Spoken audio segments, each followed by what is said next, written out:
crystal clear water, sandy beaches, fresh seafood, and a hassle-free weekend on the Mediterranean? This is Marsah Matrouh on Egypt's north coast. Hi, my name is Gerard and welcome to the Shade Tree. I'm an Egyptology grad student based here in Cairo, and I'll be using this page to share my experiences both in modern and ancient Egypt. This is my first video, and what a better way to kick off the page than a visit to the beautiful coastal city of Marsah Matrouh on Egypt's north coast, or as they like to call it here, just Matrouh. In this video, I will tell you why I thought it was worth a visit, including where we stayed and what we ate, how we got there, and of course, roughly what we paid. So here goes. First up, why it's worth a visit. Need I say more? Look at these spectacular beaches. The turquoise water is an Instagram dream, and the water clear and perfectly swimmable. The town also has a reputation for being friendly and not being, well, too scammy like some parts of touristy Egypt.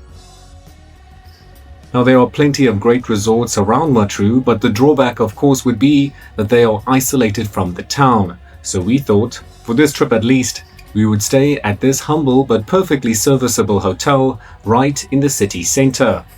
It was called the Adriatica. The owner, Mr. Ahmad, gave us a ton of tips on which restaurants to check out, which to avoid for taking advantage of visitors, and the contacts of drivers to take us out to the various beaches. The rooms were clean, the aircon worked great, but my favorite thing was the little balcony with the view of the central city and the beautiful blue harbor beyond.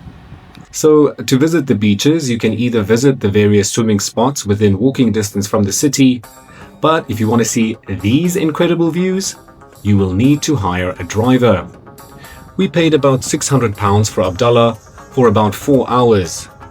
We can't really speak Arabic yet, and he could not speak a word of English, but thanks to our phones, that was no problem at all. The usual circuit includes Agiba Beach, Laguna Beach, the Eye of the Sea, Cleopatra's Bath, and Lover's Bridge. 3 out of the 5 are for pictures and 2 are for swimming. Each also carries a small entry fee of about 10 Egyptian pounds.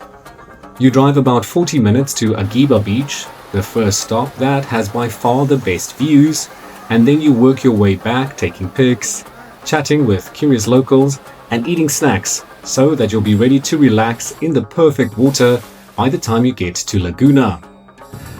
Our last stop was a little bit gimmicky, if I'm honest. It was called the Eye of the Sea, and after that we were ready to chill a bit before catching a harbor cruise. Now, this harbor cruise was complete chaos. Actually, I don't know how we ended up on a boat. It was a very local experience, I would say, for which I have to give a shout out to my travel partner in crime, Blake, who is from China. Chinese social media site Xiaohongshu has all the best advice, and it's well worth a download if you're looking for tips to travel not just in Egypt but really anywhere in the world. So yeah, thanks to Xiaohongshu, we knew we needed to go to this pier where we were the only foreigners in a sea of hundreds, and the guys there helped us out by finding a boat that still had some open spots. They asked me not to film, so I only started capturing once we got going. Everyone was super welcoming, and we spent a long time chatting and taking pics with everyone around us. Unfortunately, in Cairo, we sometimes have to keep our guard up, but the guys here were so trusting that they asked us to keep an eye on their bags even. So many boats head out into the harbor area, and everyone is listening to music, diving into the water and swimming while watching the sun set. It takes about 2 hours and was also about 200 Egyptian pounds. Now for food. So we stayed for 2 nights. A breakfast at the hotel was just 200 Egyptian pounds per person, but dinner is where the magic happened. Our first night we just strolled along the beach promenade, and we saw a place that had literal bucket loads of fresh seafood. When we asked how it worked, someone came out and explained it costs this much per fish, crab or prawn or whatever you want, and how you want it cooked is an additional charge. It took about an hour, and we carried it down to the beach where we were able to eat it while looking at the surf. We had our food cooked in garlic butter, tomato and tagine, and crabs just steamed. It was delicious.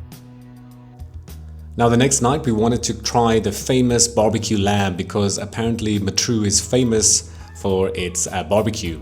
So we tried one of the suggested restaurants, but it was packed, and so was the next one.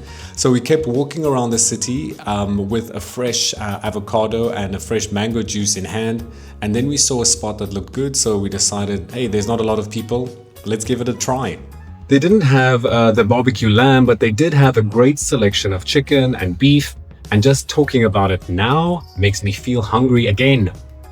This was right in the city center, so a great place to soak up the local Friday night vibes with a non-alcoholic pineapple malt.